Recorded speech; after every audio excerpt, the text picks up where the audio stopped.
With that being said, you big dummies, you getting paid now. Right. Everybody now has an opportunity to pull up their chair and have a seat. Over the past year, Cheryl has consistently criticized Caitlin Clark with unfounded statements, claiming she's too experienced for the league, undermining her rookie season, and suggesting that her teammates aren't eager to play alongside her. The negativity appeared relentless. Some of your peers, they will recognize, her game, but they won't recognize her impact. Right. How can you separate the two? It's kind of hard, right? And I used, Jax, you're absolutely right. And I was like, come on, you big dummies. Then, Cheryl Miller joined the discussion. The basketball icon and former coach of Clark made her stance clear on the All the Smoke podcast, addressing Swoopes' comments and dispelling the inaccurate narratives. Miller didn't hold back, and her strong defense of Caitlin Clark signals a promising future for the Indiana Fever, leaving fans more eager than ever. Want the full story? Let's dive in. Two-time Player of the Year, two-time National Championship, two-time Tournament MVP, first woman to dunk in an organized game, gold medalist. Thank you for making time. Welcome to the show, Cheryl Miller. Before we dive into everything Miller discussed, have you ever wondered why a basketball legend seems so set on undermining the WNBA's most promising new talent? Let's take a closer look at Sheryl Swoopes' ongoing criticism of Caitlin Clark, from her college years to her rookie season. Let's also talk about how much more experience that gives you over other players coming in, right? So people say, dang, like he or she's killing them, but you have a 25-year-old playing against a 20-year-old. It all started with Swoopes making highly inaccurate claims about Clark's college career.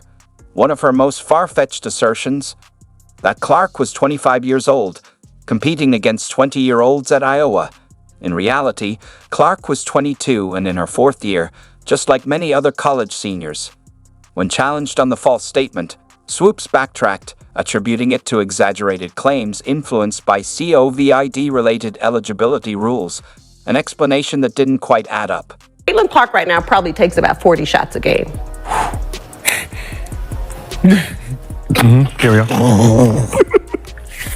I know you like that. Hell yeah.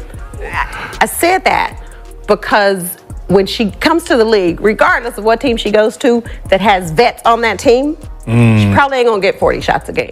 But Swoopes was just getting started. She went on to claim that Clark took 40 shots per game, painting her as a selfish volume shooter. The reality? Clark averaged 22.7 shots per game. The irony here is striking. Swoopes herself averaged 19.2 shots per game during her senior year, just 3 fewer than Clark. Talk about throwing stones from a glass house. And when Clark was closing in on the all-time NCAA scoring record, Swoopes changed tactics, questioning the legitimacy of the achievement by suggesting Clark needed a 5th year to break it. Ask me about Caitlin. If you're going to break a record, to me, if it's legitimate, you have to break that record in the same amount of time that player set it. Okay. Right? So if Kelsey Plum set that record in 4 years, well, Caitlin should have broke that record in 4 years. But because there's a COVID year, and then there's another year, you know what I mean? So she's already had an extra year to break that record. So is it truly a broken record? This was completely untrue. Clark broke the record in 4 years, just like other players. Swoopes overlooked the fact that Clark could have taken a 5th year due to COVID eligibility, but chose to enter the WNBA instead. Swoopes predicted Clark wouldn't succeed in the league, but as Clark set rookie assist records and proved herself as one of the top playmakers, Swoopes went quiet.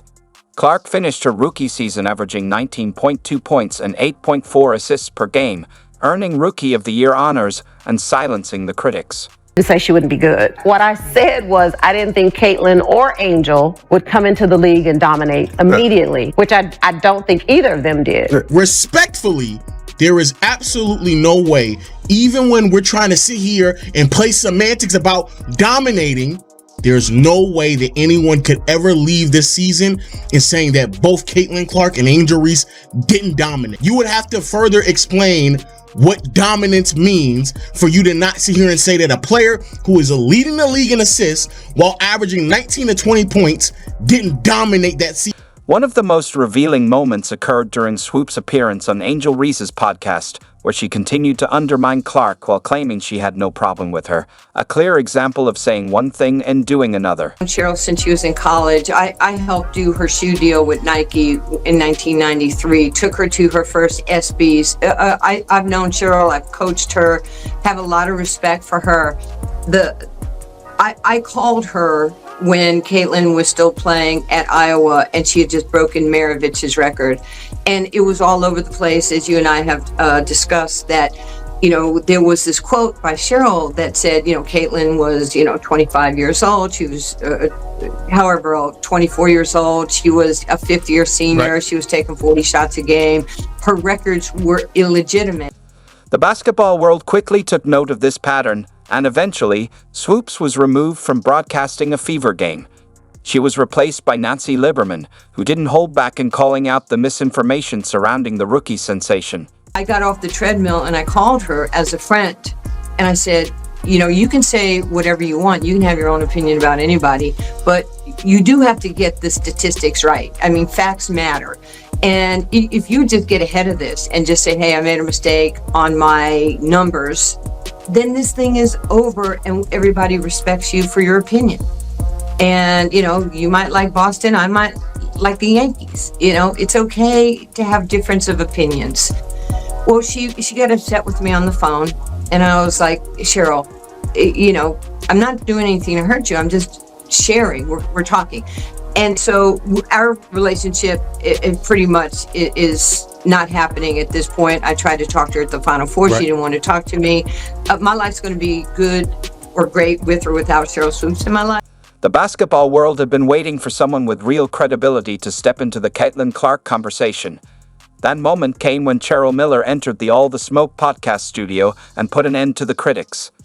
What happens when a true basketball legend, who's actually coached Clark, decides she's had enough of the nonsense? You get one of the most authentic and powerful defenses women's basketball has ever seen. Jax, you're absolutely right. And I was like, come on, you big dummies. Is she getting hyped? Yes. But she was in the backyard. She was putting in the same time, sometimes maybe more than you were. Right. I can't fault her for what she was given. Miller didn't just support Clark casually. She brought the fire and precision only a legend of her caliber could. Her now viral remark, aimed at critics like Swoopes, said it all in just 2 words. Come on, you big dummies. The studio erupted, but Miller was far from finished. She passionately defended Clark's work ethic, speaking from personal experience. This wasn't just another pundit defending Clark. This was Cheryl Miller, one of the greatest to ever play the game, calling out the hypocrisy surrounding the young star. And she pointed out something the critics conveniently overlooked. Look, as much as she was given, you can't tell me if that door would have swung the other way where she didn't live up to the hype. Right. Come on, folks are still waiting for her to fall. Exactly. Come on. Yep. So, with that being said, you big dummies, you getting paid now. Recently coached the WNBA All-Star game. You spent some time with Caitlin Clark. Best coaching job ever. Best coaching job Best ever. coaching job ever. Around Caitlin Clark, how was the experience with her? She's such a big star. I mean, the sky's the limit for her. To be around her, just talk about the type of person she is, how much she... I'm going to be honest because it needs to be said. I can relate to that young lady, and I felt for her. I know what it's like to be hated. I know what it's like to be a black woman and hated because of my color. Can't imagine this young lady, I don't want to use hate, but despised. And people just having, she brought some on herself a little bit because she's cocky for a good reason. Confident. And I love that about her.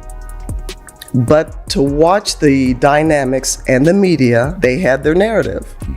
And I was pleased and proud to see the narrative wasn't the truth. Watching her pass, and I didn't know how talented she was and how well she sees the game in a 3D version, thinker. Defensively, a lot better than I thought and gave her credit for. So watching her and just spending a little time. And one thing, guys, that I've learned is to step back and let these kids be themselves. Getting hit with everything left and right, and I just said, I hugged her. I said, I'm so proud of you. I go, savor this. Use this as a formula. I said, but keep being you. I said, no matter what, keep being you. It's a crown that she's wearing right now. Right. And it wasn't something that she anointed herself. It's something that's been placed on her head. And I hope people understand that. But it's everything that she's dealing. Hey, I understand. And I gave her the biggest hug that I could. And when she saw me, she's like, oh man, finally somebody I see that's on my side. Right, they could relate. The one thing that I said to her, and she was heading into her senior year, was have fun. No matter all the static, just make sure you find that quiet place.